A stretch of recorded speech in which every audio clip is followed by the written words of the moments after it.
Canal Filosofia Fácil para o Enem, uma série de aulas e conteúdos de filosofia para o ensino médio. E eu, professor Patrick Rocha, acompanho vocês nessa série de aulas. E nós estamos na aula 14, voltado para o primeiro ano do ensino médio. E o tema é Sócrates, nosso querido filósofo Sócrates. Por que ele é tão querido, né? Porque ele é considerado um mártir da filosofia, aquele homem que morreu pela filosofia. Nós vamos ver um pouquinho disso aí. Então, quem foi Sócrates? Foi um filósofo ateniense que viveu na cidade de Atenas, na Grécia Antiga, que revolucionou o pensamento ocidental. Embora não tenha deixado nenhum texto escrito, segundo a história ele não deixou, não é que ele não escreveu, não foi achado nada escrito dele, entendeu? Você vai falar, o Sócrates não sabia escrever. Claro que sabia, né? Mas algo escrito ali, um livro, tipo um caderno de anotações, um pergaminho, né? Não existia caderno de anotação naquela época, né? Existia pergaminhos. Então era mais difícil escrever, né? Então ele não escreveu nada. Segundo, né? Pelo menos não acharam nada. Sua figura se tornou icônica através dos diálogos de seus discípulos, principalmente Platão e Xenofonte. Platão é um grande biógrafo, né, a gente pode dizer, do Sócrates. Também o Xenofonte. A gente vê aqui um pouquinho do Sócrates discursando com as pessoas. Período antropológico. Sócrates ficou conhecido por ter iniciado um período da filosofia grega antiga, o período socrático ou antropológico, né? Antropológico do ser humano. Antro significa ser humano, né? E o estudo do ser humano, que teria surgido como uma nova saída em relação aos estudos dos filósofos anteriores, classificados como pré-socráticos. Os pré-socráticos estavam mais preocupados com a physis, né? Com o arqué, com temas ligados à origem, né? Sobre a composição do mundo, das coisas. Por exemplo, Tales vai dizer que tudo vem da água. Outros vão dizer do infinito, do ar, do átomo.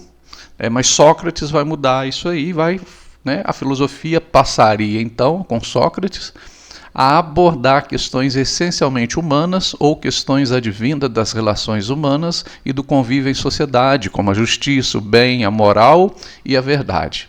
Então são temas aí estritamente humanos, viver em sociedade, como praticar a justiça, o que é o bem, o que é o certo e errado, o que é a verdade. A gente vê aí novamente uma pintura de Sócrates, né?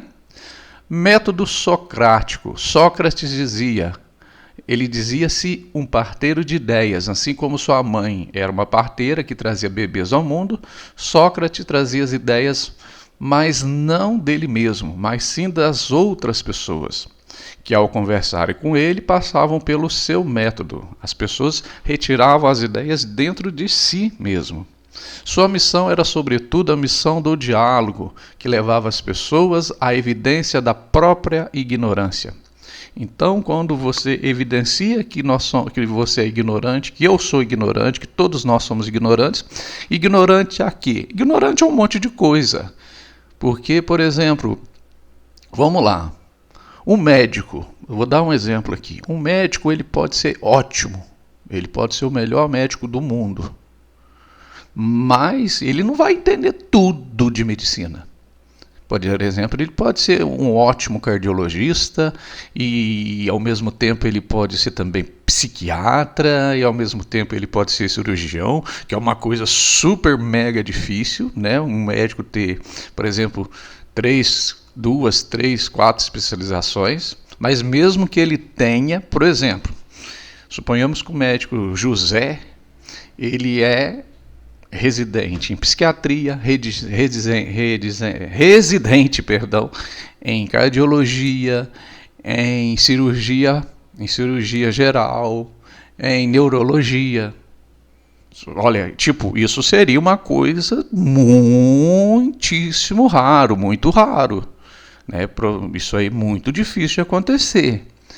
Mas mesmo ele sendo um ótimo médico, ele sabedor, e ele é o melhor na área, ele é o melhor na psiquiatria, na cardiologia, nas 4 áreas que ele tem, que é super difícil algum médico ter isso, ser residente em 4 áreas, mas ele ainda vai deixar de ser não tão bom em outras áreas. Ele talvez não vai entender tanto, por exemplo, de questões dos rins, sobre endocrinologia, sobre ginecologia, sobre cirurgia plástica. Ele pode ser cirurgião, mas né, é diferente.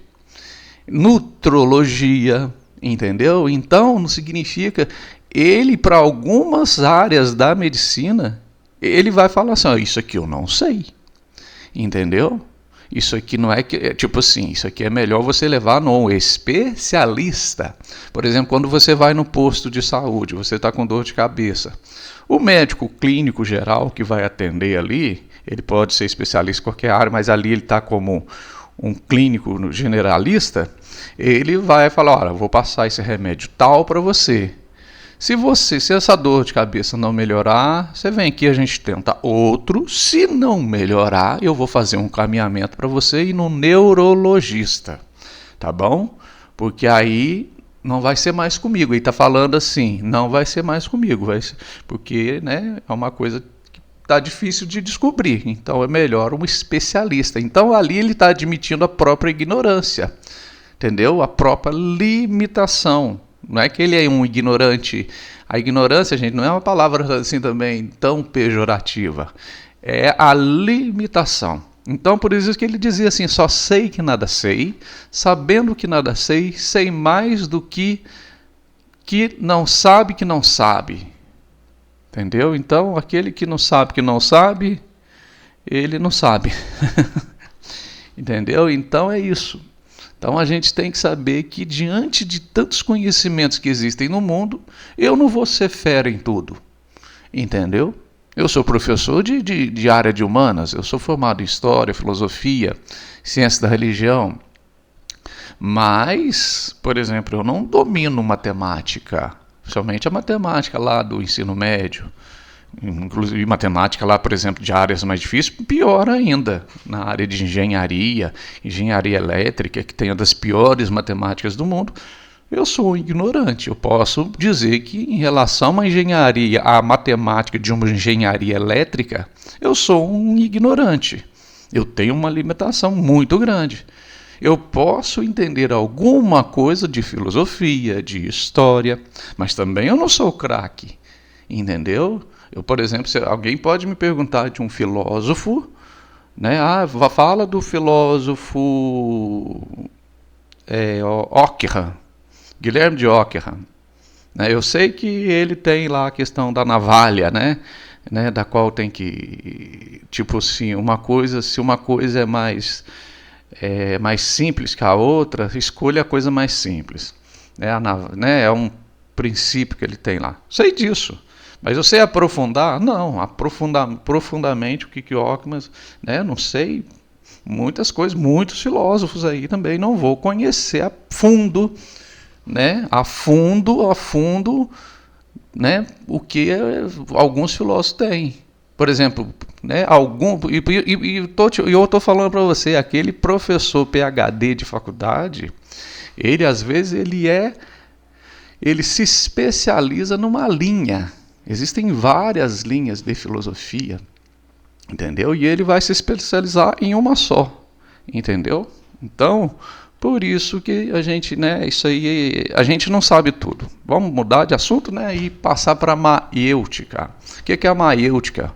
A maiêutica é um método filosófico criado por Sócrates, que consiste em um diálogo conduzido por perguntas e respostas. Então, existe um diálogo e existe perguntas e respostas. Por que isso? Por que aquilo? Por que isso? Por que aquilo?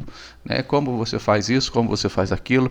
Né? É como uma criança curiosa que pergunta, né? Mãe, por que o céu é azul? Né? Mãe, por que o peixe fica dentro d'água? Né? Mãe, por que o passarinho voa? Papai, por que o cachorro ele não consegue voar? Mas um urubu consegue. Entendeu? É perguntas assim que às vezes a criança faz. Então é a curiosidade.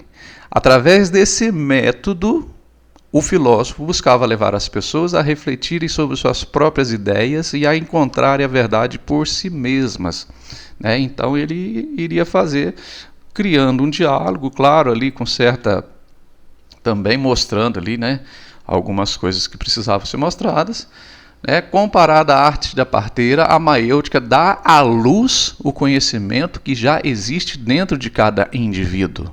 Então essa é a maêutica, né? Buscar a resposta dentro de si. Ironia. Gente, não é deboche, não é deboche. Por favor, não confunda ironia com deboche, com sarcasmo. Não é isso.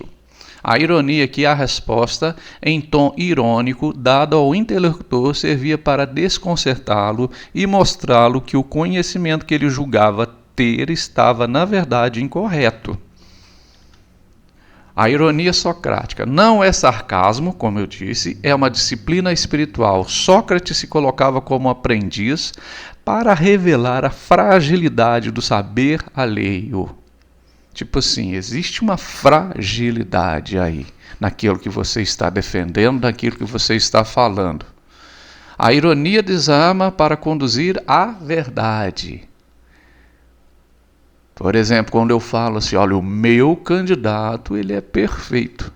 Opa, perfeito, por melhor que ele seja, mas alguns erros ele tem ali, algumas coisas ele não consegue conduzir. Alguns grupos ele não consegue convencer, entendeu? Alguns erros ele já cometeu. Então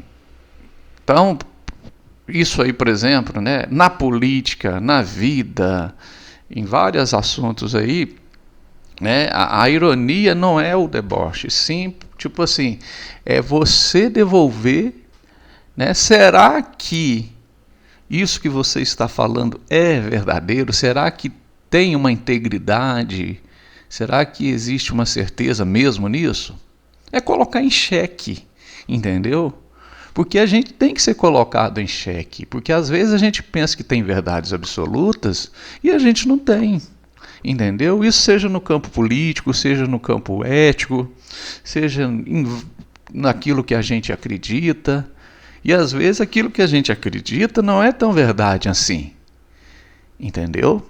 Às vezes você está enganado, entendeu? Você pode estar enganado, como todo mundo pode se enganar. Conhece-te a ti mesmo. Contam os seus biógrafos que certa vez, ainda em sua juventude, Sócrates visitou o templo de Apolo, na cidade de Atenas, onde ficou marcado pelas inscrições entalhadas no pórtico do templo. Lá no templo de Apolo existia a frase: conhece-te a ti mesmo. Conhece-te a ti mesmo. Essa frase tocou o filósofo, fazendo-o perceber que qualquer conhecimento posterior do mundo requer, antes, um conhecimento de si mesmo. Eu não conhecerei o mundo se eu não me conhecer. Eu não vou conhecer as coisas se eu não conheço os meus limites, se eu não conheço os meus potenciais. Entendeu? Conhece-te a ti mesmo e conhecerás o universo e os deuses. Só sei que nada sei, né? A gente já dizia isso aqui, afirmava a sua ignorância, dizendo que que segundo ele só sei que nada sei, porque o mundo existe aí uma imensidade de conhecimentos. Esse reconhecimento da sua ignorância foi uma marca fundamental para estabelecer o seu caráter questionador de sábio, pois o reconhecimento da ignorância leva à busca pelo saber, ao passo que a soberba intelectual leva à estagnação. Aqui a gente vai ver que o julgamento de Sócrates, né, é um desenho sobre o julgamento de Sócrates, e vamos falar um pouquinho aqui.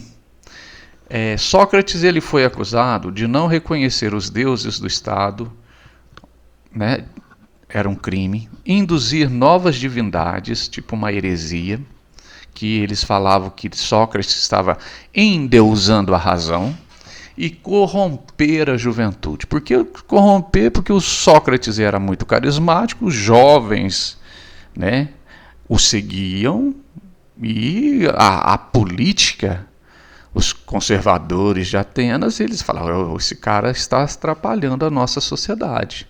Ele está aí cometendo algo, ele está levando a nossa juventude para a perdição, na visão deles.